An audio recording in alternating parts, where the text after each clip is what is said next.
We are going to be talking about our thoughts on Black Panther. A lot of people are asking, as I said at the beginning of the show, about what our thoughts are on it, because we're really excited for this film. And we were talking about how it was very culturally important and that it's a movie that we hope does well because it will possibly pave the way for the future of other films in it, like its nature, with more opportunities for diverse casts, not even just African American, and not but shoehorned in diverse casts, well thought out. Well thought out. We hope that this would be a stepping stone for more Black-led films, more Black-directed films, written films, but not even just necessarily just African American in general, but more for any diversity. I mean, Black Panther did great for creating great female characters and just introducing different cultures to people who aren't very familiar with that. But Adam, you literally just saw this a couple hours ago. Yeah. Your thoughts? I loved it. There was really only one scene in the entire film that I was like, and it's only because it was a really old meme. And somebody else that I was watching the film with didn't know that it was an old meme, so they found that part funny, whereas I didn't. Okay. So I think for your your general normie audience that isn't meme cultureified would probably not even notice that scene. Almost every character was fucking awesome. Like normally when you go to see a film, a superhero film, there's like a standout character that is just way better than all the other characters, and you're like, wow, this character really came. Everybody was like that. There's no way to decide on one, because I feel like a lot of characters just sort of were able to fill that role. The villain was fucking fantastic. Barely even a villain. Yeah, that's honestly, I thought that was, I thought the villain was really good. So real quick, before we keep going into this, I forgot to mention this.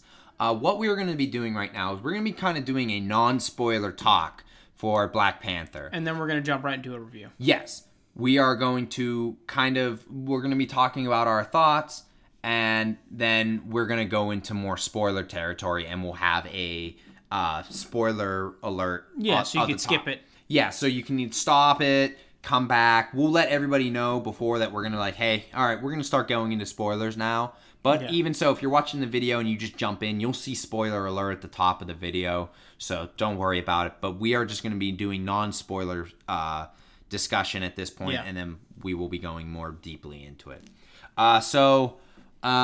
Yes, I can't say anything else wrong with it. I don't have as big of a problem with the one joke you had an issue with.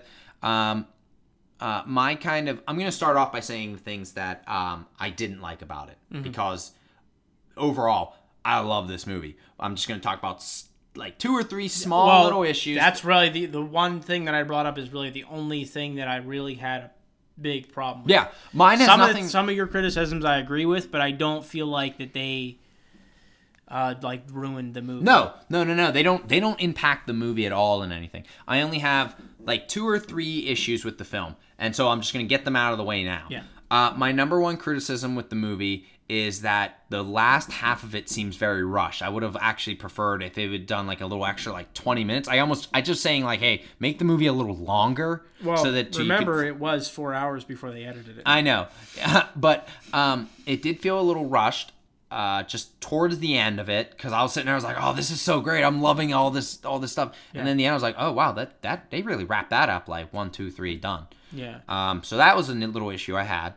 Number 2 is sometimes the CGI would look a little off, like a little too early 2000-y. Like, it was mostly during the final fight scene. Yeah, it's somewhere in between the helicopter and Golgo 13 from 1979 and the Superman mustache. I'm not gonna go that far, but no, it's not that bad. No, it's not that bad. I was just sitting there, I was like, ooh, that doesn't look right. That. And that's probably it. Those are the only 2. Like I was like, those are maybe the only little issues I had. But besides that, no, the movie's fucking really good. Like I was just invested the whole damn time. Yeah. How awesome. What they should do, they should just make a show just called, like, Wakanda and just have, like, shit going on in that town, in that city. Yeah. You know? Do a Netflix original series called Wakanda, and then just have, like, characters just based in that area, and then, you know, Agents of Wakanda. I'd much be more about that. Than Agents of S.H.I.E.L.D.? Yeah, I'd be way more down for that. But, okay, let's go back to, those were it. That's seriously, like, the only little issues I have. Yeah. But, look, no film's perfect. It's really hard for me to be like, that's a perfect film. But I don't think there is. I don't think I've ever seen a perfect film. No, I really don't. Even my favorite film, The Dark Knight, needed like 15 minutes shut off of it. Yeah. But so let's go into the big one. Michael B. Jordan as Eric Killmonger is incredibly great. That was actually another thing that with my issue with it was like, can we have a little more time? Because I would have just loved more character development from him. Yeah. Because it's like his motivation and everything, like it's so easy to sympathize with that character up until a point. You know how I equate him very much so is he is like the complete opposite of like the Vulture. Like Marvel's been killing it with their villains. I just think like it's a kind of relatable villain that you're like, man, I get why he's doing this. Yeah. And it makes sense. Like, yeah, I'm basically on his side, like I said, up until a point, which we'll get to that in the spoiler part. But, you know, yeah, it's almost impossible not to be like, what's the problem here? You know what I mean? Well, I don't see. He's just. Why is he the villain? He's just doing it a little radically, is all. Yeah. Okay. So, what do you think? Chadwick Boseman as his T'Challa, Black Panther. I mean, he works just as well as he did in the other one. Yeah. Do you think, honestly, he's great, but I think that the other characters are just so much more interesting. Oh, my God. So, like, the female cast in this film really, like, I don't want to, like, because before I said nobody really steals the show, but, like, they're basically as close to stealing the show as it happens. Yeah, I honestly, his sister Shuri, played by Letitia Wright. Please I hope I'm pronouncing that right. But she's so good. I totally bought her character. Anytime she was on screen, I'm just like, yes, she is so fun to watch. She just looks like she's having a fucking blast. She just looks like the general of the Wakandan army. Oh, yeah. Which isn't that, what's her name? Michonne from The Walking Dead. Yeah. Which I don't watch The Walking Dead, but I did recognize her. Denai Guerrera? Yeah, that sounds about right. I'd really hope. I know. I'm sorry. I'm kind of ignorant when it comes to these with different culture names. I just butcher the hell out of them. Yeah. Like, unless they're, like, seriously something like Adam or Bob, I have such a difficult time. Your name could be Michelle, and I'd still somehow find a way to fuck it up. Yeah. You know, I'd be like, Michael? Michelle?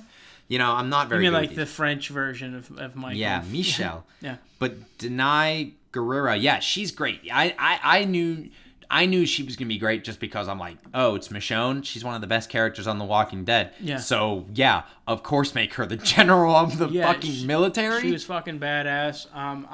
You had some criticisms for the love interest.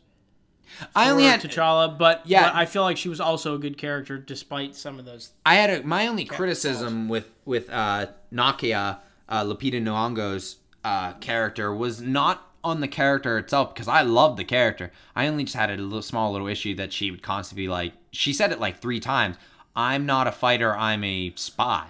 Yeah. And then they just kind of give her weapons and she just starts kicking all types of ass. Yeah, So, but no, I have no criticism with her character or anything like that. I actually love the character. I love the interaction between T'Challa and Nakia. Yeah. Because I just kind of think that Marvel relationships don't work and they're totally not believable, but you totally believe it in this. Like, you just see T'Challa is just all about her. Like, he just loves her. Yeah. He just wants her all around all the time. And that's honestly, I like that change because she's like so independent that she's like, I got other things. I got to do stuff for the benefit of Wakanda. I can't do what I want to do. Not even just Wakanda, the whole world. Yeah. I can't just be at your side all the time because I need to go and do stuff. And I thought that was great. It was a nice little flip flop that, you know, you had this really strong female character who is just not all about the main guy. Yeah. But it's actually the opposite. Like, you can just tell T'Challa just loves her. Yeah. It comes off as authentic. Yeah. Yeah. So I love that. Martin Freeman and Andy Serkis were great for their little like reappearance cameos. Yeah. And I mean, Andy Serkis is just Claw's such a fun character. Yeah. And Martin Freeman had his moments. I kind of feel like he was a little shoehorned in there. I didn't think this isn't going into a spoiler or anything, but he kind of, to me, almost overstays his welcome. I thought he was cool whenever he first comes in, I'm like, oh, Martin Freeman, I didn't even know you were in this movie. Yeah. And then he just kind of tags along, and I'm like, oh, you're gonna be tagging along for the rest of the ride. Oh. You know what? Yeah, now that you say that, you're right. I kind of feel that way. I was kind of like, you don't really need to be there. You could have left right after the scene, but then they have this plot device that forces him to come to use Wakanda. His pilot skills. Yeah, and then I kind of thought Martin Freeman, even though I love him, I kind of thought, he was a lot better. He's a lot better in this movie than he was in Civil War. I was kind of like, wow, what a waste of Martin Freeman for Civil War. Yeah. But I thought what they did with him in there is great. I thought he did a really good job on that one. So I can tell you honestly though. Never mind. We'll talk about that in the spoiler section because it's going to reveal too much. Yeah. So you've even said that you think this is your favorite. I think this is my new favorite Marvel film. Yeah. Mm-hmm. I definitely think it's in my 10. I'm kind of iffy because it feels like it flip flops for me between that and Civil War. And Civil War is Winter Soldier and Civil War. No. So Winter Soldier is my favorite one. And then Guardians of the Galaxy might be my second. But we're gonna do next week. By some point we're gonna do for leading up to Infinity War. We're gonna go through all of our Marvel films. We're gonna have a separate video of us just going through our top. I think it's 18 of these movies now, and we're gonna put from least to favorite, and then that will give me a better idea of where I could put Black Panther on this list because there's so many. It is definitely the best film to come out since Civil War, no doubt. Like, none of the movies that have come out. Like, I told my my lady friend who I went with to the movie, I was like, I think I like this more than... Lady friend? What is it, 1940? What do you fucking want from me? But I told her that I'm pretty sure I like this more than Spider-Man, and she looked at me like, what? And apparently she loved Spider-Man. Well, Homecoming was really good, but I kind of think Black Panther is better than Homecoming. Yeah, fucking sue me. I mean, I just kind of thought it was. I was there, and I love Spider-Man: Homecoming, and that's saying I'm kind of excited for this list when we do this list next week because I think that it'll be really interesting to see where we put these, because the last couple, everybody's gonna know what our number 18 through 15 probably are. It's once you hit the top 10 is where it differs, and I think that me and you have a different list enough to the point where we can actually make a different list. But no, I mean, the movie's great. I loved it. I really did. The more I think about it, the more I want to go see it again, to just kind of engulf myself in this world, because they just did such a great job with building Wakanda. Wakanda is almost more at the forefront than any character. Yeah. Like, that movie is, you could have called the movie Wakanda and I would have been like, yep, that title totally works for it. Yeah. It totally feels like a legit, feels like a good title for it. Yeah. So definitely lived up to my expectations. I think a Twitter thing that I posted, my Twitter was that I just got back and I was very, very entertained with my experience at Black Panther. So yeah, I was very happy with it.